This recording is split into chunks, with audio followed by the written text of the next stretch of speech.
Alors, chers amis, donc nous voilà encore de nouveau sur cet espace coaching Dépassons nos limites, animé par Dr Koudio Topanou, médecin, sociologue, auteur, écrivain et coach.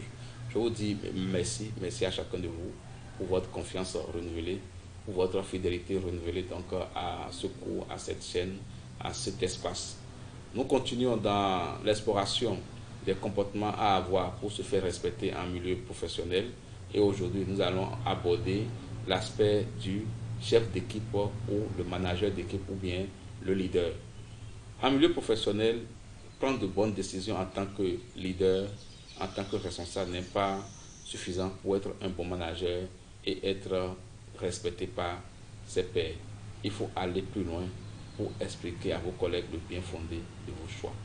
Donc la première chose pour un leader, c'est de savoir communiquer sur ses choix. C'est de savoir avoir l'adhésion autour de son choix. Le bon leader qui veut se faire respecter, il discute avec les siens, il échange avec les siens et ensemble, ils prennent une décision. Même si la décision finale lui revient, il faut qu'il soit un manager qui instaure une gestion du service de façon participative. Et en tant que manager, vous devez prendre conscience et prendre en compte les revendications de vos collègues, sans toutefois renoncer. C'est-à-dire, vous prenez une décision, une vision, une option que vous savez être bonne pour l'entreprise. C'est sûr que vos collègues auront des points de vue à donner. C'est sûr que vos collègues auront des récriminations à faire. C'est sûr que vos collègues auront des observations à faire. Il va même s'en trouver des collègues qui vont chercher à détruire cette vision que vous avez prise, à détruire cette option que vous avez prise. Mais en tant que manager, il vous revient d'écouter ces revendications, de prendre en compte leur point de vue, mais jamais renoncer à votre ligne de conduite. Si vous estimez que c'est cette ligne de conduite qui va conduire votre entreprise très loin dans le bon sens des choses. Ceci est parfois difficile, je le reconnais, mais il vous faut de l'abnégation. Mais c'est à ce seul prix, c'est au prix de l'abnégation que vous pouvez avancer. C'est à ce seul prix que vous pouvez réussir à vous faire respecter par vos pairs et conduire en toute sérénité votre équipe vers de meilleures performances.